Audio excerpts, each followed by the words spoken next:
오늘 본문은 솔로몬 성전 봉헌에 따른 하나님의 응답으로 성전이 갖는 영적 의미와 예수님의 성전 사랑과 성전의 기능이 바로 만민이 기도하는 집이라고 하신 말씀에 대해서 우리는 이 성전 하나의 건물이 아니라 살아계신 하나님의 집이라는 사실과 이 성전은 만민이 기도하는 집이라는 사실을 깨달아서 항상 여러분들의 기도와 간구가 하나님 앞에 연락되는 귀한 장소가 되기를 주의 이름으로 축원합니다. 우리 하나님이 살아계시기 때문에 우리가 이 성전에서 기도하는 것을 하나님이 하늘에서 보시고 반드시 응답하신다는 확신을 가지고 언제든지 여러분들의 다양한 문제를 기도할 때에 하나님이 들으시고 응답해 주실 줄로 믿습니다. 첫째, 우리가 생각할 것은 성전이 어떤 곳인가, 어떤 의미를 가지고 있는가. 우리 오늘 본문 열왕기상 9장 3절에 보면 여호와께서 그에게 이르시되 네 기도와 네가 내 앞에서 간구한 바를 내가 들었은즉 나는 네가 건축한 이 성전을 거룩하게 구별하여 내 이름을 영원히 그곳에 두며 내 눈길과 내 마음이 항상 거기에 있으리니라고 이렇게 말씀했어요. 이것을 크게 세 가지로 얘기하면 성전은 하나님이 거룩하게 구별한 곳이다 하는 것입니다. 이사야서 6장 3절에 보면 하늘의 그 성전의 모습을 이사야가 봤는데 서로 불러 이르되 거룩하다 거룩하다 거룩하다 만군의 여호와여 그의 영광이 온 땅에 충만하도다 라고 그룹 천사들이 계속해서 이 하나님의 거룩함을 찬송한 것을 볼 수 있습니다. 그러므로 성전은 하나님의 거룩한 심이 이 가운데 계시기 때문에 하나님의 거룩함을 우리들이 늘 생각해야 됩니다. 그리고 여기 모여 예배드리는 모든 사람들이 바로 예수 그리스도의 보혈의 피로 죄 사함 받은 거룩한 성도라고 하는 사실. 그러므로 이 성전은 하나님이 거룩하게 한 장소요, 거룩히 구별된 하나님의 백성들이 기도하는 장소다 하는 것입니다. 두 번째는 성전은 여호와의 이름을 영영히 둔 곳이기 때문에 거룩한 곳인데 여호와 하나님께서 성전을 거룩하게 하셨을 뿐 아니라 내 이름을 영원히 그곳에 두며 영원하신 하나님이 항상 이 성전에 계셔서 기도하는 무리들의 밤낮 부르짖는 소리를 다 듣는다 하시는 것입니다. 예수님께서 부활하시고 승천하시기 전에 그의 제자들에게 땅끝까지 드러내 증이다라고 하시고 마태복음 28장 20절에 보면 볼지어다 내가 세상 끝날까지 너희와 항상 함께 있으리라 하시고 바로 보혜사 성령을 너희에게 주사 영원토록 너희와 함께 있게 하신다고 하셨습니다. 바로 이 성전은 하나님이 거룩하게 그 이름을 두신 곳일 뿐 아니라 주님이 함께 하시는 곳이다 하는 것입니다. 세 번째, 이 성전은 여호와의 눈과 마음이 항상 이곳을 향하여 보고 있다고 하는 것입니다. 즉 하나님의 눈은 우리가 기도하는 기도와 요구를 살피시고 또 인간의 선악을 감찰하신다고 하는 것입니다. 그 마음은 전능하시기 때문에 그 마음에 원하시는 바를 실천하는 분으로서 솔로몬 기도에서도 내 이름이 거기 있으리라 하신 곳 이 성전을 향하여 주의 눈이 주야로 보시며 주의 종이 이것을 향하여 비는 기도를 들어달라고 간구를 했습니다.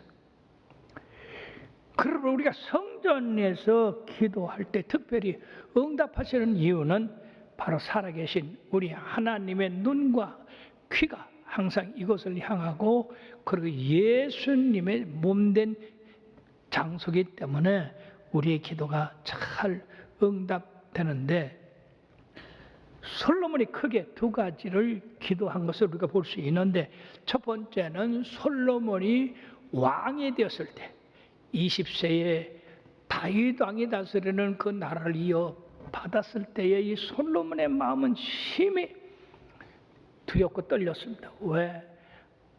나이가 어리기 때문에 그렇습니다. 그래서 하나님 앞에 일천번제를 드리며 하나님 앞에 기도하기를, 주여, 내가 하나님이 기뻐하시는 그 지혜를 주시옵소서. 그 지혜를 가지고 백성들을 옳고 그런 것을 잘 판결하게 하여 주옵소서. 하나님 마음에 딱 맞는 겁니다. 왕은 선악을 분별할 줄 아는, 그래서 도덕적으로 이 백성들을 다스리는 그런 마음을 가져야지, 왕이 되면 자기의 개인의 욕심을 채우고 장기적으로 집권하려고 하는 그런 마음을 갖고 백성들을 탄압하고 착취하는 일들이 얼마나 많이 있습니까? 솔로몬의 이런 기도가 하나님 앞에 기쁘심을 받아가지고 하나님께서, 그래, 네 기도한 것을 내가 들어주고 지혜와 명철과 총명이 모든 사람들보다 뛰어나게 해 주시겠다고 그렇게 응답하신 것. 두 번째는 그가 왕이 되어서 솔로몬 성전을 7년간 걸쳐서 완성하고 봉헌 기도를 드렸을 때 응답하신 것입니다. 이것은 솔로몬의 사적인 기도보다는 신정 왕국 이스라엘의 왕으로서 백성을 대표해서 모범적인 그런 중보 기도를 드렸습니다. 이런 점에서 솔로몬은 하나님과 인간 사이의 중보자 되시는 예수 그리스도를 예표하고 있다고 볼 수가 있습니다. 오늘날 그리스도께서 하나님 우편에 앉아 계셔서 성도들을 위하여 끊임없는 중보 기도를 드리고 계시고 있는 겁니다. 로마서 8장 34절에도 누가 청지하리요? 죽으실 뿐 아니라 다시 살아나신 이는 그리스도 예수시니 그는 하나님 우편에 계신 자요 우리를 위하여 간구하시는 자시니라. 지금도 끊임없이 주님은 우리를 위하여 중보 기도한다 하는 것입니다. 그러므로 우리가 두 번째 생각할 것은 솔로몬의 중보 기도와 축복입니다. 그가 기도한 그 내용을 보면 왕실의 번영과 존속을 위해서 기도한 것인데, 바로 다윗의 언약에 의한 그런 하나님의 약속을 따라 기도한 것이고, 두 번째는 자신과 백성이 기도하면 반드시 들어달라고 하는 기도고, 또 백성을 위해서 특별히 기도하기를, 백성이 소원하면 그 소원을 들어주시어 달라는 것과 전쟁에 나서 패한 자리에서 기도할 때 들어달라는 것과 온갖 재난, 재해, 이것을 하나님 앞에 기도할 때에 하나님이 그 재난과 재해를 제거해 주시고, 또 이스라엘 백성이 죄를 범해서 다른 나라 포로되어 갔을 때에 그곳에서도 하나님의 성전을 향하여 기도하면 하나님이 들어달라고 하는 그런 내용이었습니다. 여기서 특히 할 만한 사항은 솔로몬이 성전을 매개 삼아서 기도하고 있다는 점입니다. 비록 솔로몬이 지은 성전이 아름답고 웅장하지만은 무한하시고 온 세계에 편재하시는 하나님이 거할 처소로는 매우 부족한 것입니다. 그럼에도 불구하고 성전은 여호와의 임재하심을 상징하는 것이기 때문에 그 성전을 향하여 기도할 때에 들어달라고 이 솔로몬은 간구를 했습니다. 그 다음에 이 솔로몬은 축사하는 가운데에 하나님이 우리와 함께 하신다, 즉 임마누엘 하나님이시다. 그러므로 그 임마누엘 하나님에 대해서 살아계신 것을 늘 생각하고 그 말씀에 순종한다고 할 것 같으면 바로 하나님이 그 사람과 함께 하시고 그 사람과 함께 함으로 또 하나님 앞에 순종하고, 이것이 바로 하나님과 인간과의 관계가 아름답게 이루어지는 것이라고 축사를 했습니다. 세 번째, 그럼 성전과 교회가 어떻게 다른가? 성전은 구약에서 구원받은 하나님의 백성들이 예배드리는 장소, 제사 드리는 장소, 또 교회는 예수 그리스도의 보혈의 피로 구원받은 백성들이 또 모여서 예배드리는 장소. 그렇다고 볼 때에 이 두 의미는 같다고 보는 것입니다.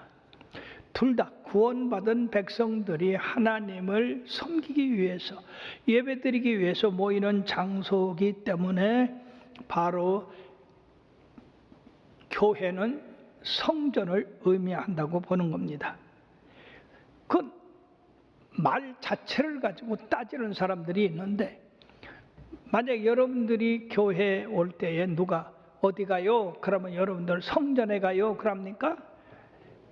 교회 가요? 그러죠? 그러면서 바로 이 성전은 교회와 동일시하게 우리들이 생각한다는 것입니다. 왜냐하면 예수님이 이 성전과 자기를 동일시했기 때문에 그렇습니다. 예수님께서 성전에서 돈 바꾸고 비둘기 팔고 그리고 이렇게 상거래하는 사람들을 보시고서 노끈을 매어서 책짓질하고 그들을 내쫓았어요. 이에서 제사장들이 무슨 권세로 네가 이런 일을 하느냐, 무슨 표적을 가지고 있느냐, 이럴 때 예수님께서 놀랍게도 이 성전을 헐라, 그러면 내가 3일 만에 사흘 만에 일으키리라, 이렇게 말씀을 했어요. 그러니까 이 성전이 46년 동안 진 건데 네가 어떻게 3일 만에 일으킨다고 하느냐. 그 후에 제자들은 뭐라고 깨달았느냐, 바로 요한복음 1장 21절에 보면 예수는 성전된 자기 육체를 가리켜 말씀하신 것이라고 그렇게 말씀했습니다. 그러므로 이 성전과 주님의 몸은 같은 걸로 우리 주님이 취급하셨다는 것입니다. 베드로가 주는 그리스도시요 살아계신 하나님의 아들입니다 라고 했을 때에 곧바로 주님께서 뭐라고 말씀하셨느냐, 내가 이 반석 위에 내 교회를 세우리니 음부의 권세가 이기지 못하리라고 말씀하셨습니다. 즉 내 교회, 주님의 몸된 교회, 이 교회를 주님의 주인이 되시기 때문에 마귀 세력, 사탄의 계계가 넘어뜨리지 못한다는 겁니다. 뿐만 아니라 사도행전 20장 28절에 보면 하나님이 자기 피로 사신 교회를 보살피게 하셨다고 했습니다. 여러분, 이 교회가 그냥 생긴 게 아니라 예수님이 십자가에 못 박혀 돌아가시는 그 일로 인해서 그 피를 다 쏟으셨는데 그 피로 말미암아 세운 교회가 바로 하나님의 성전과 같다, 그 말이에요.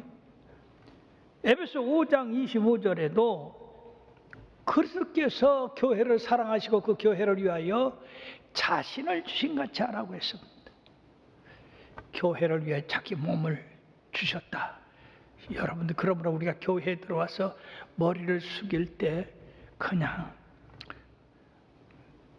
생각 없이 해서는 안 돼요. 내가 주님의 몸에 들어왔구나, 주님의 피로 값주고 사신 이 교회다, 그런 귀중함을 여러분들이 깨달아야 되는 것입니다. 디모데전서 3장 15절에는 이 집은 살아계신 하나님의 교회요, 따라합시다, 이 집은 살아계신 하나님의 교회요 진리의 기둥과 터니라. 여기서 진리가 외쳐져야 된다는 얘기죠. 그리고 그 진리를 따라서 행해야 되고, 그 진리가 세상의 비진리에 의해서 침범당하지 못하도록 지켜야 된다. 이것이 바로 여호와의 길을 세우는 것입니다. 또 에베소서 1장 23절에 보면 교회는 그의 몸이니 만물 안에서 만물을 충만하게 하시는 이의 충만함이라. 우리 주님께서 교회를 통해서 이 세상을 다스리고 계시다고 하는 거예요. 자, 그러면 현재 교회들이 어떻게 세워졌느냐? 오순절 마가다락방에서 주님의 약속을 믿고 열흘간 간절히 기도한 이 120문도들에게 오순절 날이 이름에 성령이 바람같이 불같이 임해서 그들이 다 성령의 충만을 받고 방언하고 예언하는 그런 역사로 말미암아 최초의 교회가 이 마가다락방에서 생겨나게 됐다는 것입니다. 자, 마가다락방에서 임한 이 성령님이 폭발적으로 많은 사람들을 회개시키고 구원받게 됐는데, 하루에 3,000명, 5,000명 수많은 무리들이 예수 믿고 구원받게 되었어요.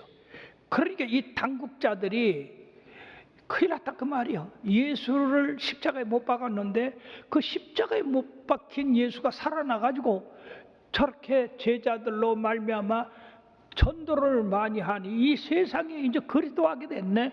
그러니까 마귀가 첫째 이 권세자들에게 들어가서 교회를 핍박하게 됐습니다. 그러므로 예루살렘 교회가 계속 확장될 수가 없고 이 당국의 핍박자들로 말미암아서 흩어지게 됐습니다.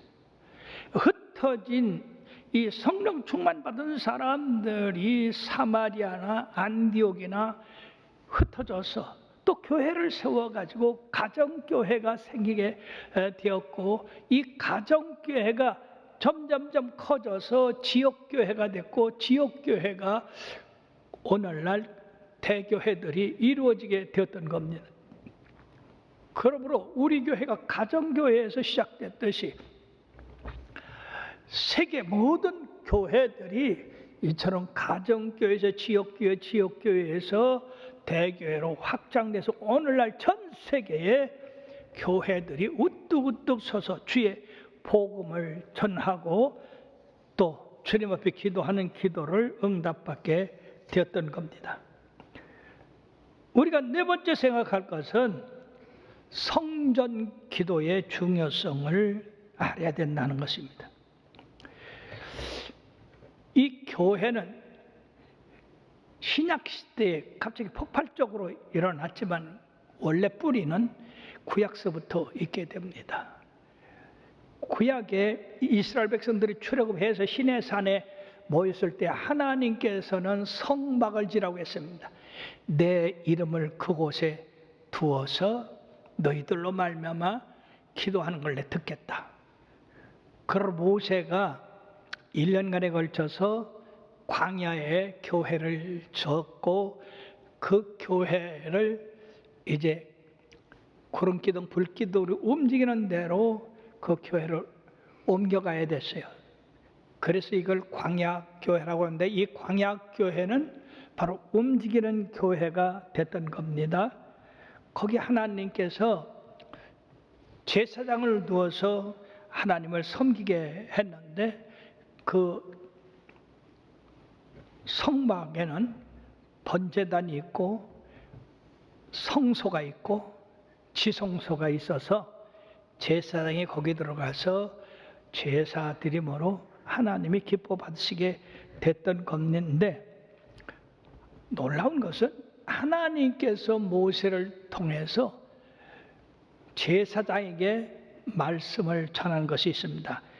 그것이 바로 민수기 6장 22절에서 27절의 말씀인데, 여호와께서 모세에게 말씀하여 이르시되 아론과 그 아들들에게 말하여 이르기를 너희는 이스라엘 자손을 위하여 이렇게 축복하라. 여호와는 네게 복을 주시고 너를 지키시기를 원하며 여호와는 그의 얼굴을 내게 비추사 은혜 베푸시기를 원하며 여호와는 그 얼굴을 내게 향하여 드사 평강 주시기를 원하노라 할지니라 하라. 그들은 이같이 내 이름으로 이스라엘 자손에게 축복할지니 내가 그들에게 복을 주시리라. 즉 하나님이 직접 개인적으로도 복을 주시지만은 하나님의 성막을 통해서 지성소를 통해서 제사장들에게 이런 그 백성을 축복하게 하셨습니다. 그 요약을 보면은요, 하나님이 그 백성을 지키고 그리고 하나님께서 은혜를 베푸시고 그리고 평강을 주시기를 제사장들이 기도하면 하나님의 하늘에서 들으시고 그대로 축복해 주신다고 했습니다. 그러므로 이 제사장들의 기도가 얼마나 중요한가를 우리가 알아야 됩니다. 율법이 생기기 전, 즉 이 제사장 제도가 생기기 전은 벌써 400여 년 전에 하나님의 제사장이 있었는데 그분이 누구냐면 멜기세덱이라는 분입니다. 중동전에서 승리하고 돌아오는 아브라함에게 이 멜기세덱이 축복을 했어요. 그것이 창세기에 18장에서 20장까지 나와 있는데 살렘 왕 멜기세덱이 떡과 포도주를 가지고 나왔으니 그는 지극히 높은 하나님의 제사장이었더라. 그가 아브라함에게 축복하여 이르되 천지주제시오 지극히 높으신 하나님이여 아브라함에게 복을 주옵소서. 너희 대적을 내 손에 붙이신 지극히 높으신 하나님을 찬송할지로다 하매 아브라함이 그 얻은 것에서 10분의 1을 여호와 멜기세덱에게 주었다고 했습니다. 이미 율법이 생기기 전에 이런 제도가 생기기 전에 이미 하나님은 멜기세덱이라는 살렘 왕, 시작도 모르고 끝도 모르는 이 왕, 히브리서에 보면 이 멜기세덱을 바로 예수님으로 지칭하고 있는데 이 제사장이 와서 축복을 하니까 그 축복을 받은 아브라함이 11조를 그 멜기세덱 왕에게 드렸다고 하는 겁니다.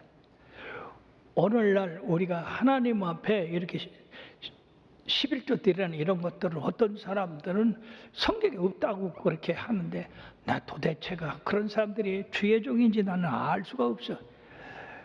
성경에 대한 것을 부정하는 사람들이 있는데 여러분들이 이건 이미 아브라함 시절에 지금으로부터 4,000년 시절에 이미 제사장들의 축복이 있었고 그에 대한 11조 생활이 있었다고 하는 것.